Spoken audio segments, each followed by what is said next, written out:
Hello, welcome to our series of shows, A New Life with the Rav Laitman. Hello, Rav Laitman. Hello, everyone. Hello, Nitsa. Hello. So lately we've been talking about money, and each time we check out this subject from a different angle, and this time we would like to focus, to the request of our viewers, we'd like to talk about money in the family. Family and this whole matter of money is something that you can't escape from it. Actually, each one of us, whether we want to or not, it concerns us to different levels and different periods of our lives. And these days, the financial situation that is continuing to get worse and worse every month causes that in many homes that in Israel and abroad, there are stresses and conflicts and anger and all kinds of problems that are growing because and money is at the source of them, is at the basis of them, and it's creating this bad atmosphere at home. And it's amazing when you think about it because it's the most objective, cold, materialistic thing, this money, and it enters like a smart missile into the home, into the place that is supposed to be the most uniting, warm, emotional thing that needs to give us our security, our internal envelopment, and it breaks it down, like it dissolves it. And this is why we were asked to talk with you about it. We'd like for you to open this matter up a bit. I don't even know if I have anything to add here as a beginning. Nitsa, perhaps you would like to add something, or let her add. I think that when we talked about it between us, we tried to check between us what a family used to look like before, and there was a kind of feeling of a kind of participation, of sharing. Everybody cared about it, and making a living was everybody's concern. Also, the kids who, when they got older, they'd go to work and they'd help in the family in earning the family living. It was obvious and clear. And what happened over the years is that we reach a state in which the family is more, the parents are kind of like a cash machine for their kids. The kids go to their parents to draw the money, and if they're not able to do that, then they become unsatisfied. Sometimes they get angry or even disrespectful. How can it be that you're not able to satisfy my needs? Something happened, and we would like to talk about this during our talks. Did money create the separation, or does it only cover something up? This is something that is interesting for us to talk about. First of all, I think that the family to begin with it was established in order to allow a person a good and comfortable existence. This is clear to all of us that a person can exist thanks to the family. But today we've developed such services, social services, that allow a person to live without a family because he can buy everything he needs.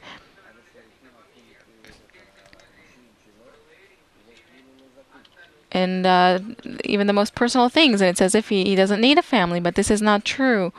We know that he needs this warmth, this trust, which he can't buy with money.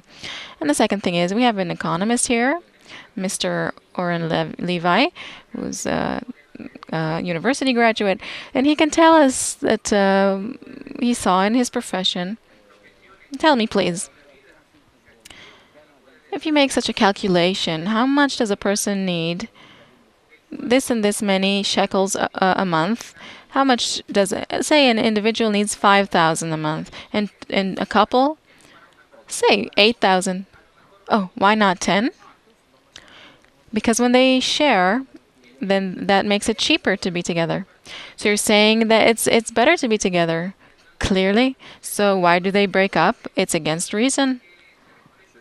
This is the first question.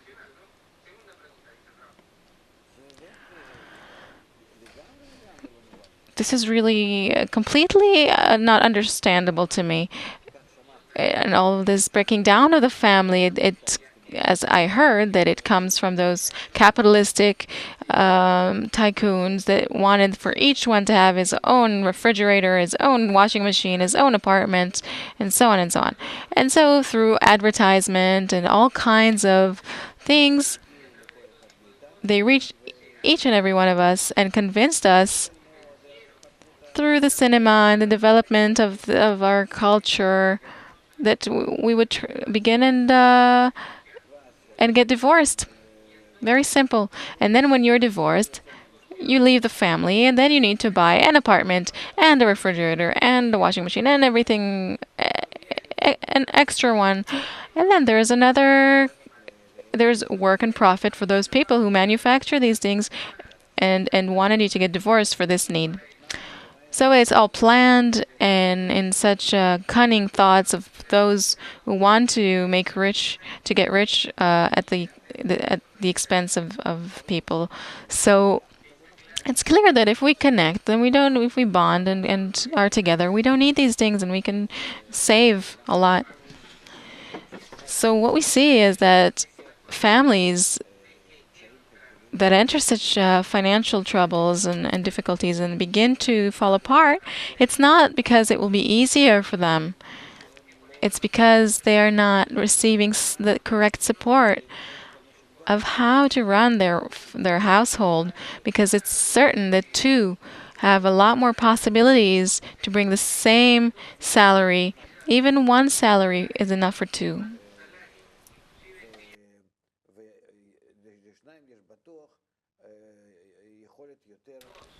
And it is certain that two people have a much better chance at bringing a salary to the family, even if they each bring half of it with a part-time job, somehow they can manage.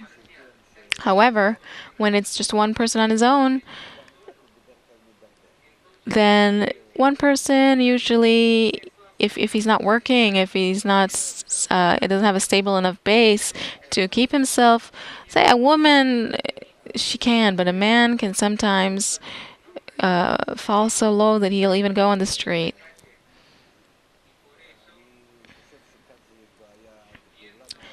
And so I think there's a very big problem here for us here in social work. We need to work with them with social workers and give them the integral education, how to be connected even within the family.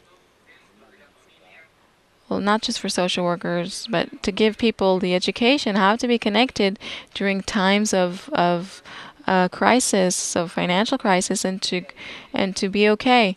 Of course, for two people, it'd be better, and it'd be even better if it's not two but 20. If it'll be a group, that's even easier. Then they can go and work in all kinds of places. Each one earns something, even if one earns a sack of rice and the other a few packets of bread. It doesn't matter what form, but they can already live, and it's certain that in all of their general expenses, it will be a lot less than before. How much does it cost for us to keep a man in the army or a person in the army? To keep them in terms of food and clothing? Nothing. So then the more people are connected together, they're closer together, they can use common services, shared services. It's cheaper for them and easier for them to hold themselves up, and they still have a surplus with which they can do so respectfully and with dignity. So that it all depends on the connection between them. This is what I wanted to say. And this is what we see, that when we see that the family is breaking down, it only means that we are in a collapse of systems, a collapse of education, where a person doesn't know how he's able, even for the sake of his good development in life,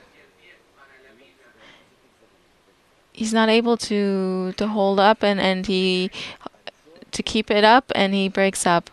And I think the first step, this is the first step towards poverty, towards not having a home or work or anything in life. You'll finish up in the street, near the garbage cans.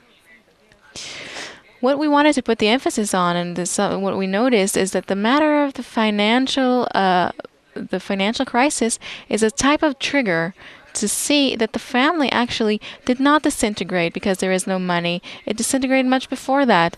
As long as there was money, we just didn't pay so much attention to it. It's as though there was a kind of a lull or blindness to it. Each one went his own way, but when the money has been taken away from the family, from the home, suddenly the crisis showed itself. So the problem really is the relations and not the money. The money only created a kind of cover so that it didn't quite show how separated we are. And so we want to look at the financial crisis as a kind of good reason or a possibility, an option to correct the relationships that were broken between us, because the money was, because it was balanced, it allowed the system to continue to disintegrate without us noticing it. Each one closed himself up in his room and everything was okay. We talked about it, and I told Oren that youth, when do they come out of the house? Usually they're locked up in their room. Either they need money or they're hungry. If not, then leave me alone. Don't talk to me. Each one is locked up in his room, in front of his computer. You don't know when he gets up, when he's sleeping, when he's awake. And suddenly, when there is no money, you've taken that away from him. He has to come out of his room. You meet in the living room. The financial crisis forces people, where each one was in his own niche in the house, to come out into the living room. But what's going on in the living room? What's happening there? Let's say the three of us are the family, or maybe two or three more. Each one was in his own place, and everything was flowing. The daughter had money to go to the mall and buy her clothing, and the son had his toys and his computer, and the other one had money to hang out with his friends, and each one had a kind of cash flow that satisfied him to a certain extent. And now that it's not there, when there begins to be a lack, then they come out, each one from their corners, and they meet in this living room. And now what do? They fight. They fight over the resource that's been decreased. And the question is, what do you, as a specialist in human relations, can suggest in such a situation that is happening more and more in more and more homes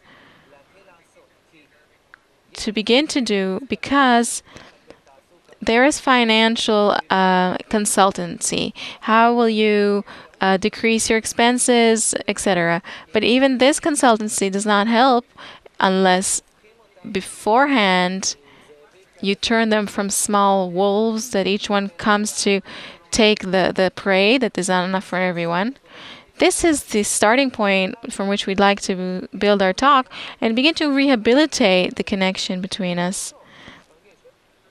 Because we don't want to talk about this bad direction. We want to go in the good direction, but we see that there's a kind of a rape. It's like an external factor that's raping or forcing the people at home to connect. Good. So that's the purpose, not the money. There's pressure here to connect. If they understand this, if they understand it, they surely don't. This is what we're talking about, but they just feel a lack. That's why I'm saying, if they could understand this, then there's nothing to talk about. Then they will not start to fight over this prey like wolves and start this war. Then they understand. Then here it all depends on their connection. That if they connect, instead of this little piece of prey that's not even enough for one person, it will be enough for everyone. If they'll receive the knowingness, the knowledge, that all in all, the purpose of all of their existence to unite and to connect, and the fact that they're not directed towards connection is the problem, and therefore in order for them to connect, they're receiving this blow of having nothing. Then they will treat not the problem of, not by trying to run in all directions and try and find more money, because they won't find it. But maybe they'll put the emphasis on how do we unite, how do we bond. And then that same mechanism that brought them, that is bringing them the lack of means, will work in the opposite direction. They will drive it to work in the opposite direction, just like they drove it to bring them lack in money. But for this, they need to be highly educated. Highly does not mean university level, but higher than the regular way to look at things that people look at things, where they only look at the direction of what is lacking from my plate and don't understand that there's a kind of plan behind the scenes. Let's say that let's connect to this picture again. Each one came out of his room. They came to the center of the living room. Now they're separated. They're disintegrated. This is the situation. They're not aware of the need to connect, but they did come to the center of the living room. What do we as parents, or what are we able to do in order to begin to create a process of connecting them? I would connect them to a TV series of some sort, which would show them the typical family that comes to the living room, and there they begin to argue between them, the typical kind.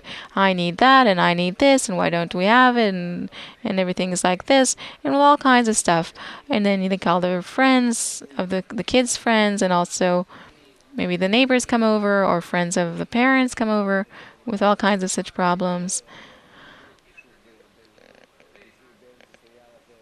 And in the middle of the series, maybe they see that those who are in this TV series are also watching TV, where the news tell them that there's another raise in prices and different financial problems, etc. So first of all, to show them the situation, what it looks like from the outside, to take a person out of his identification with the personal feeling that it's not just his. It's a general problem. It's a phenomenon,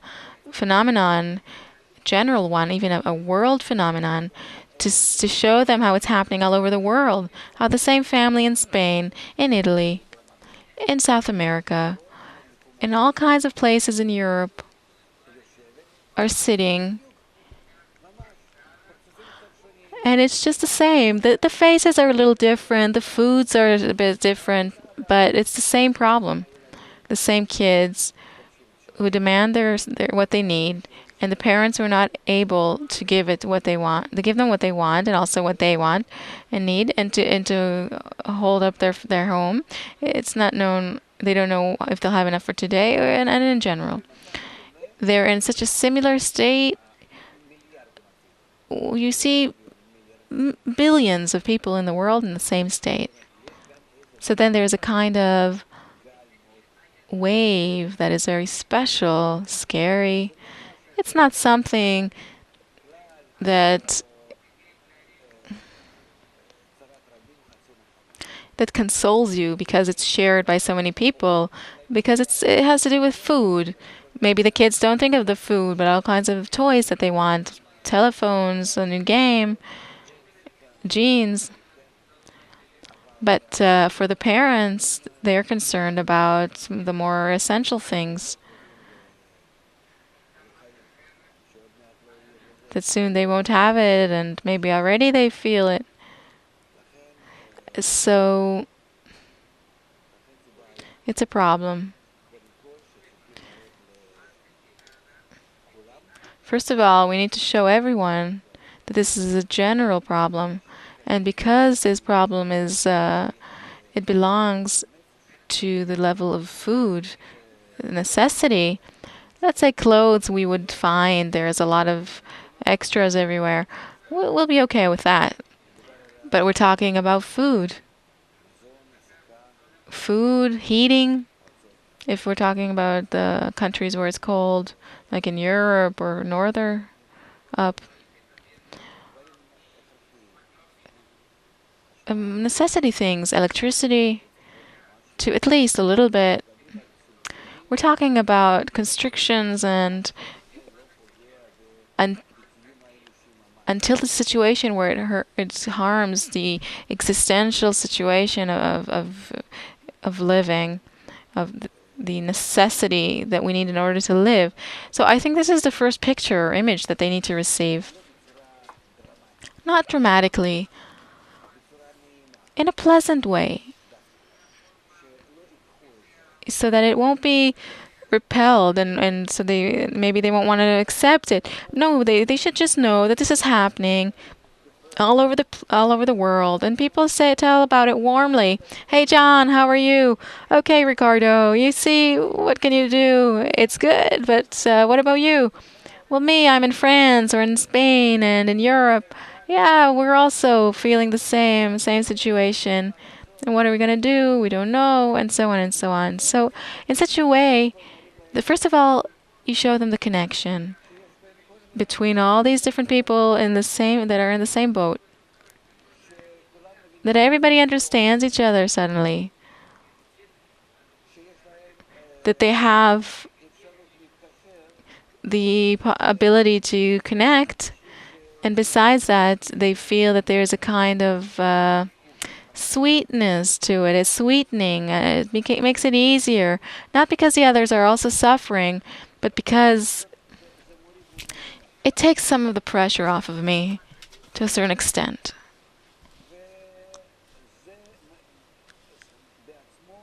And this in itself is a very educational thing to do. First of all, it shows my children how different children in the world, in what state they are at.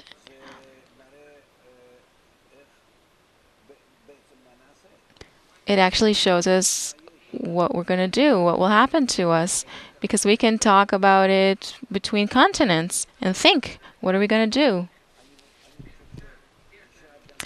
I think that it's such an approach not to concentrate it into one family and the problems between the kids and the parents, because you're not going to find solutions there.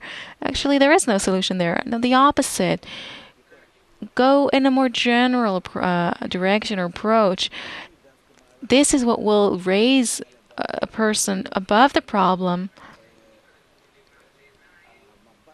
and give him a more mature outlook, a view of the problem, of the situation, and also the solution. He'll understand that in such a world, it's a problem.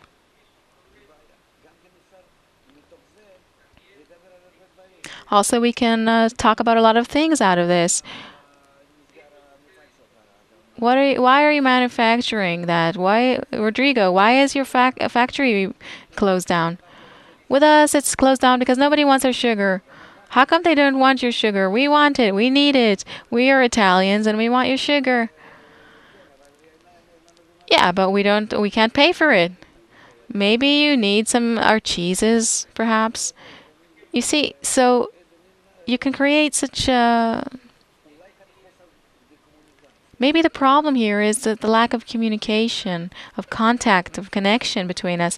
Maybe all of the old systems, because they'd become so egoistic and individualistic and there was so much favoritism, maybe it did not allow us the possibility to be in this good connection between us, and then in such a way to connect and to fulfill our most necessary needs of each and every one. We have what to study, to learn, and to see how to do it. It's not simple, of course. That it's not like you can immediately just send the sugar over and the other place with cheese. But it's clear that there are lacks and there are surpluses, and we can help each other. And also, in each and every person's country, we can create such things. We need to show people in all kinds of such ways that the lack of connection is the problem. And the world does not lack a thing. The genes, we have a bounty of them, and a bounty also in food. There was a research a few days ago that I read that a person can receive 3,000 calories a day if we divide the food correctly all over the world. This is twice as much as the person needs. There's an abundance. So what are we talking about here? It all depends on the connection between us. So still, how do we treat the family after we've given them such examples?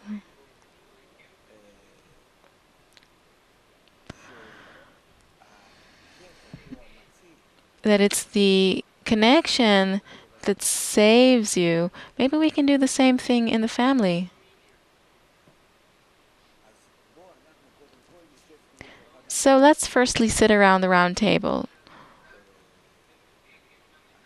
Not this little table in the living room, but a round table. Let's talk about it between us. A table without corners. This is what's called to sit together.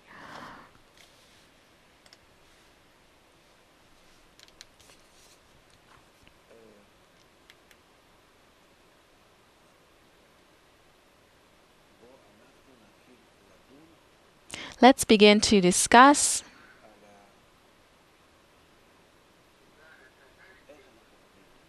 about how we're going to solve the problem. How much do we have, all in all, and in what way can we think about each and every one? We need to think about everybody and not only about some people and not only about the others. So we need to bring them psychologically to this state of mutual thought.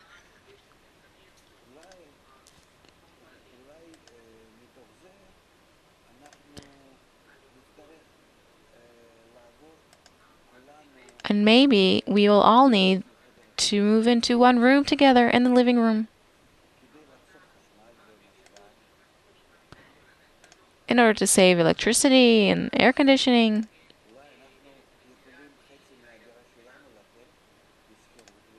And maybe we can give half of our apartment and rent it to somebody. And then more and more such things.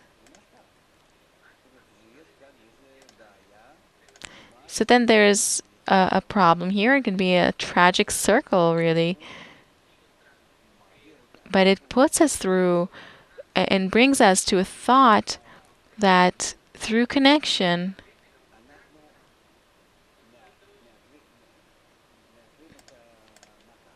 we can make this blow easier.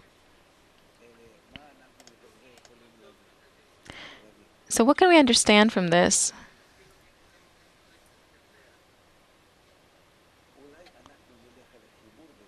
Maybe we will connect between us and play differently, and then the blow will suddenly be, it will disappear.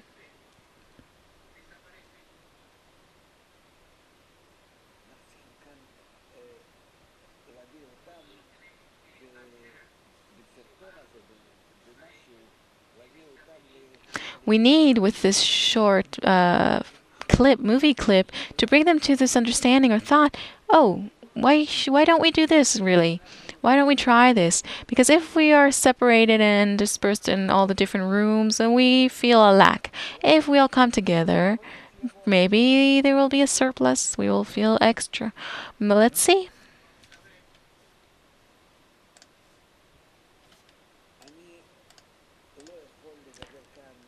I can't speak here from out of Kabbalah, but we have a very special article by Bala Sulam that is called "The Concealment and Revelation of the Creator." And then there it's written that a person that is under concealment, it seems to him that he's in a reality where everyone around him those are poor and those are rich. Even the ones that are righteous are the ones that are poor, and the ones that are rich are the thieves and so on. The poor are those that are successful, and the rich are the ones that are primitive, and so on and so forth. So it depends how a person opens his eyes to see the world. So much so that it all seems suddenly different to him. I'm not able to express this right now, but we also see in many cases in our life that it all depends on a person's perception. There are people who are very happy from just having everything to very, very reduced. But you cannot buy internal happiness with money. And it's the same here. Maybe we can express it somehow. It's that psychologically, that everything depends on a person's internal fulfillment. If there's love and it fills everything, and he feels warmth and a nice attitude,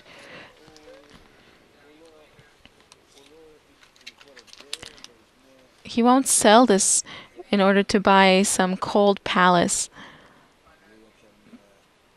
to live there alone or to walk around in cold rooms. That's the way it is.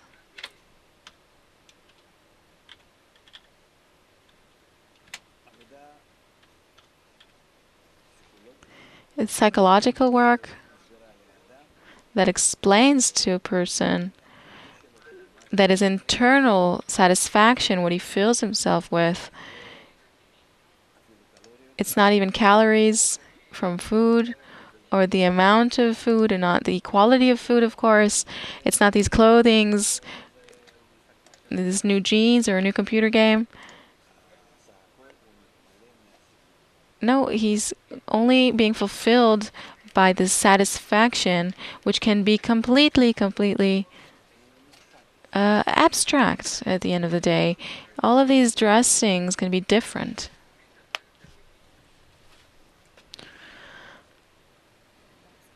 You're mentioning here two terms: satisfaction and happiness, or fulfillment and happiness. And truly, in the recent years, both of these things have become a habit that we purchase this through money. We think we do because we buy something and then we need to go and run buy something else. We only have the satisfaction for a moment. It's like in sex. We have the satisfaction for just a small moment, this pleasure, and that's it. It's the same with shopping. We have a pleasure for a moment, for a few minutes, well, an hour or two, and that's it. And then it disappears, and I need to find it once again. This is all in all because the satisfaction itself is spiritual. It's internal. It's an internal feeling, and wanting to attain that through all kinds of actions, physical actions, and it doesn't really bring me anything. It always brings me even greater emptiness. That it's as if I've grasped this satisfaction, but really I've reached even greater emptiness. Can we truly begin to understand how the family can be the source of fulfillment and happiness and not money? The connections between family, can they become the source of a power that a family used to have? This being in a family gave you a sense of power. It doesn't matter if this family was better off or less well off, but there was a feeling that as long as I'm part of this family, everything will be okay. And today, we've somehow lost it. Because there used to be a connection in the family and mutual support. People felt that they belonged to one body. They had a greater dependency one on another. They didn't have the external systems to help a person take care of himself. And he understood that the family was his castle, was his fortress.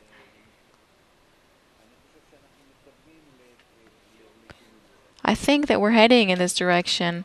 All of the systems that we've built, they're already beginning to fall apart. And we'll have the same problem again.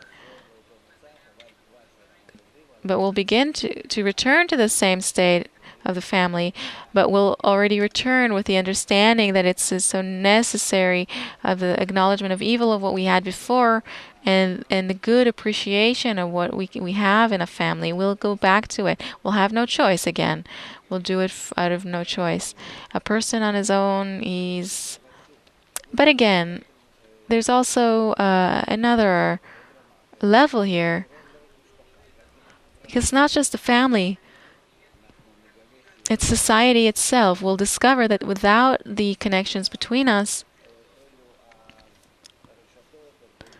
all of these networks and organizations that we build, the social networks, they cannot operate. They cannot. They don't have soul. They don't have the desire to help a person. They exist for their own sake in order to take care, to give salaries to their own workers. But they're very, very shallow and unuseful in their services to people. So what else did you want? There was another... I asked how a family can once again be a source of happiness and fulfillment. Out of the family that nobody helps, that nobody is supporting, that everything's falling apart, and I have nobody to lean on. There isn't anyone. There's nothing in my life, not friends.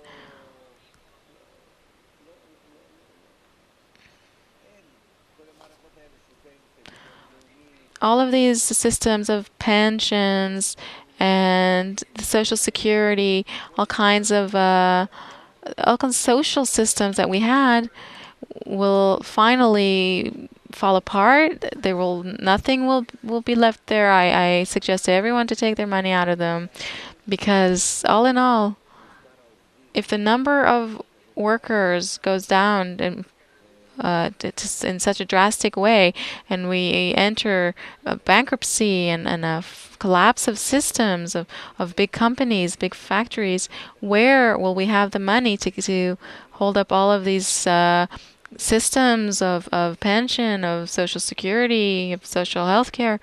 Where? All of these budgets will be empty.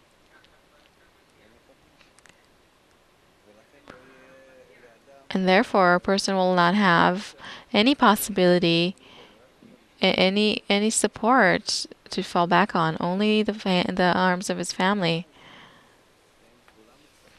And then everybody will need to help each other in order to survive. And the kids will need to help the parents. This is the study of connection. How connected we have to be. And we get there through the path of suffering. We can show all of these things as an example and explain in what forms, and also other ones that I didn't talk to you about. I don't know, there's thousands of options to tell about it. But finally, we're given these hardships in order to bring us to connect, to force us. But if we understand in advance that connection is what saves us, then we don't need these difficulties. We can already begin to connect on our level through games, through workshops, through lectures, everybody together in the town circles with all kinds of activities. Maybe lectures and workshops at the workplace in a nice and pleasant way without pressuring anybody. But we'll create such an educational system, and we don't need to go down to such a state in which we don't have bread, and we need to hand out 250 grams of bread to 5 people because that's all we have. But there can be very difficult situations. It is written that the situation can, in order to force us to connect to such states that people will eat their own children. This is what is written in the prophecies. And we see that this has actually happened in humanity and could happen yet. So our purpose is really not to reach this state and to see how we can avoid it and prevent it. So now, let's say that such a family, I'm trying to picture of a family that would be an example. So let's say the family watched such a series and understood that this is a global problem, a general problem. It's not just a problem for our family. So let's see what this has done. First of all, it's decreased the pressure a little bit. It's not just me; it's everybody. And there's another interesting point here. There are many times there's a feeling that if I am not successful as a parent to to to to make money enough for my family, maybe something's wrong with me. But maybe if it's together with everyone, maybe except for me, there's 1,000 more workers that lost their job. What do you do? Okay, so this helps the feeling, this process. Once a person and also the children understand that this is part of the process that the world is going through, it brings down the pressure. But okay, still, you now recommended that we will maybe do a round table. The main question right now is, say the family's already gotten to the conclusion that they need to learn to cooperate and connect. The question here now is, how do they do it? How, within a family, can you begin to connect? So we need to give a course together with the finance of a family household. Do workshops. What is a family? What is it for? What is the correct model? What is the right attitude that we should have according to ages and the different sexes and the different relationships, what everybody needs to give and what does everyone need to receive? What's the system? Even though we love each other, but this love compels us to give and also to receive in mutual cooperation. Love isn't just love. Love is when I take somebody's need instead of my own, and I begin to fill him, to fill his lack through my own desire, through my own lack, through my own abilities and capabilities. This is what love is. To love means to use all of my powers in order to fill the one that I love. And that's what I need to know what he wants for.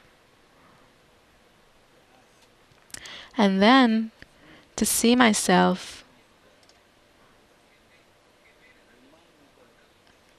to see how far I can go, how much can I do this above all of my powers. So that's called love. So okay, we're not demanding that all at the start, but we begin to work towards that. Where does it come from? It comes from the reason that everybody, all people, will need to be united in such a way. But we begin in this small cell of the family. That's why we have a woman and a man, and they bring children, and they build a kind of cell out of it, a kind of cog, and then there are more families like that, and then there are more such cog wheels, and then there's actually no person in the world that has no family, unless God forbid he lost his relatives and somehow, and each one should be in connection and to his family. So first of all, a person is connected to the family. We're talking about masses, right? The masses. So a person is connected to his family, and through the family, he's connected to all kinds of other systems. So we first of all are learning, or need to learn, what does it mean to be in the right relationships, to get to one another, and the mutual connection of love, connection, necessity inside the family. And later, there's a big question of, because I hear that this is also how I need to treat everybody else, or maybe the people in my city, or the neighborhood. Okay, so I understand that in the neighborhood we have some joint services, the lanterns in the street, the dirt on the streets, maybe the water, air, all kinds of things. Maybe we need to create this border for our city. We need to make our neighborhood like our family, the same atmosphere. like we used to build a wall around the city. So now we need to describe to ourselves, to illustrate to ourselves that this is our family, and then think, how are we going to create a nice family out of it? And then a person needs to come out a little bit of his own periphery and also take into account things that are outside of him. And this is how he progresses. This also necessitates more massive education, wider education. We need to explain also why are we connected,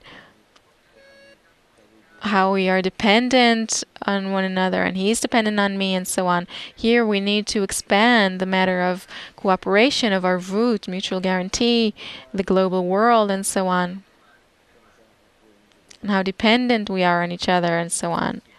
How much it's worthwhile for us to do this. And maybe it's even worthwhile for us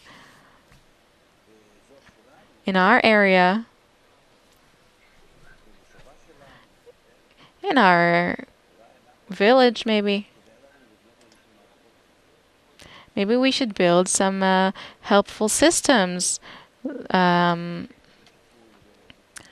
Maybe some first aids to treat babies, a place for people to come and leave their young children to play, or so they can maybe go somewhere for a few hours to make some more money, or even maybe volunteer people to give haircuts voluntarily, all kinds of such services that will be volunteered.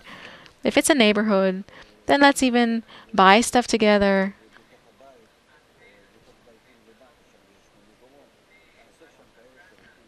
And create just services in different homes for ourselves, and workshops for kids, storage houses for clothings. Maybe we'll put some tables on the street with some common food, shared food. Usually it's all cheaper than doing it at home. And so on and so on. We can expand the same customs that we have in the family, to expand it, to bring it out to the neighborhood, to the block, and then more and more. And it doesn't have to be for me to see everybody and to know everybody.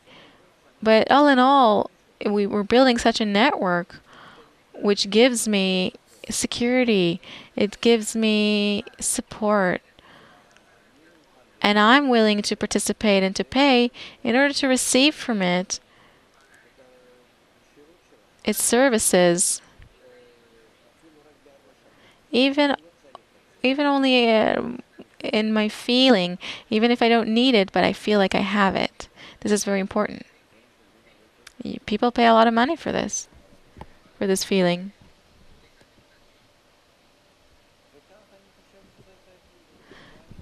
And this is how I think it needs to expand gradually, but it all begins from the family. If we go back to that family,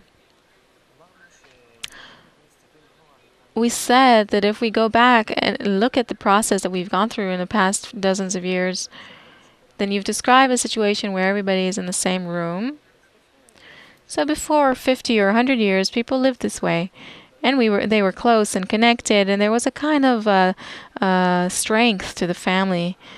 And then there were different times, a different generation and another generation, and a different culture, a new culture was created, where the walls of the house began to pack us up in different rooms, but the rooms were just something that points at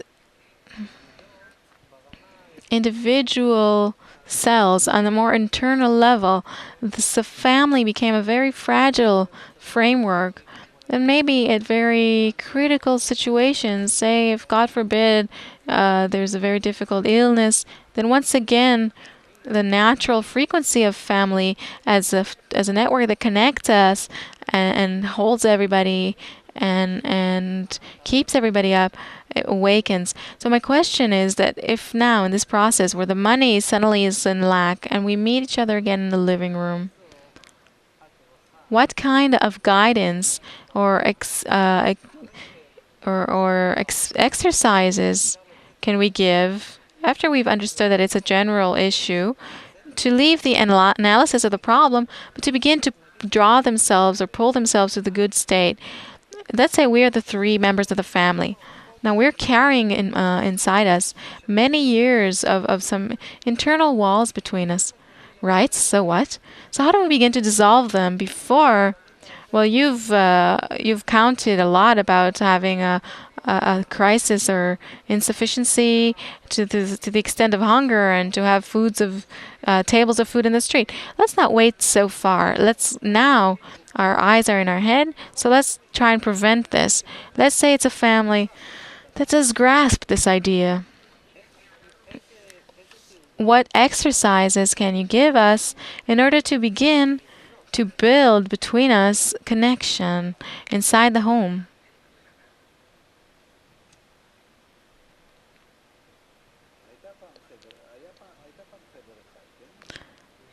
There used to be just one room.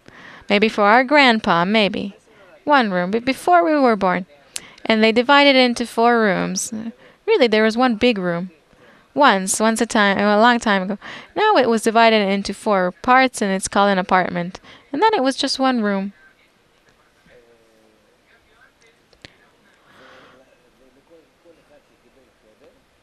And each one that received a room for the parents, a room for the children, with a shower and toilet in every room, so you won't have to leave it. Right, and then there's a living room where we meet. It's the parliament. So now, from this room to an apartment, separate apartment, the path is very easy because I'm in my own room, which is also like an apartment. So here the question is, what do I go back to the family? How do I go back to the family? Through what? Through crisis, through need. Whenever I'm in pain, I go back to, or have an illness, I go back to my mom. Whenever I'm hungry and I have no other arrangement, I call and go to my mom. A daughter that has a problem with her husband, she runs to her mom, right? These are basic problems, basic things that we see. They happen this way. Everything is an escape to the family. When? When it's bad. From when it's good, when things are good. You see children at 15, 16, 17. They don't want to live in the same apartment in a separate room together with their parents. No, I don't want a separate room. I want a separate apartment. And they go and work somewhere. They don't care that he needs to work hard, only in order to be alone.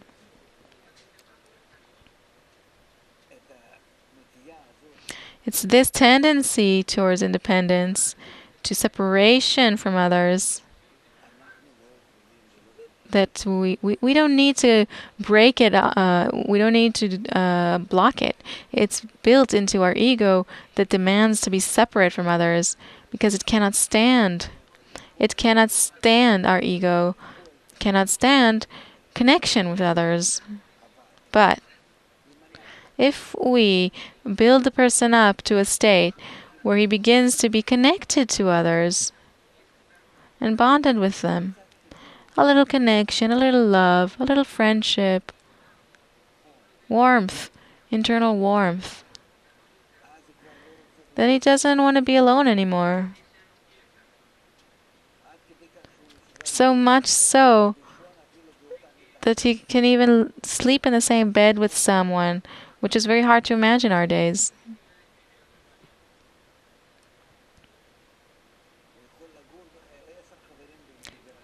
He can live with 15 people in the same apartment and he doesn't care. The more the merrier. He doesn't feel like they're bothering him. And the opposite, for when everybody brushes against the other, then there's a kind of connection. There's a pleasantness to it. When you bump into each other. So then, until we create this internal connection between them, then both in the family and between people in general, it won't exist.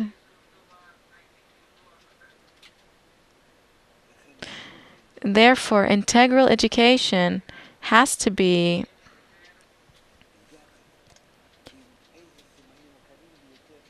together with the slightest signals of lack, of crisis, even the smallest sign that a person is in need, that is in distress. You already have the beginning, the opportunity to come to him and to offer him your method. We need to work on this, how to approach him, but really, it's enough. We shouldn't wait for the big blows.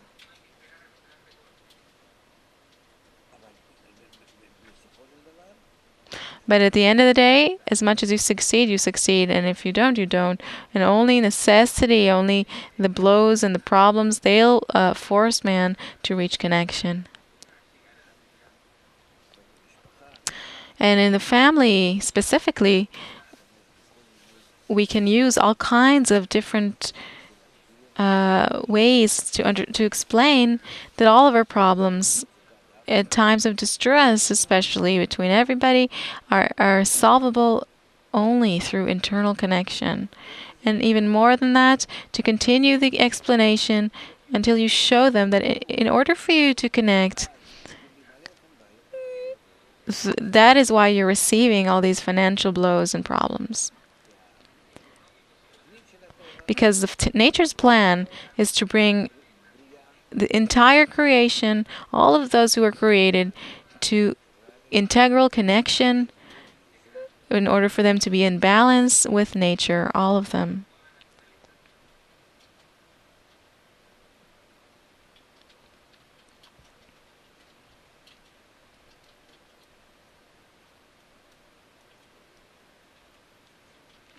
I think this is more or less, we've covered it. We've defined what we need to do. We haven't covered it. We've defined that there is a place to develop. This is what you're saying, right? Because you don't want to wait for the blows. We want to develop the explanation, the advocacy, the way we approach the family. So you said that we can show a family, just now you said this, that all of the problems can be solved by internal connection, and even more than that, all of the problems come to us, to them, in order for them to connect. Will we be able to show this to the family? We'll try together. How many notebooks have you already filled like this? 2. No, now. Now. Before? A lot. But there it's not written about the family. Okay, so we'll open a new notebook for the family. Anita, what else to sum up this talk? We have another minute left.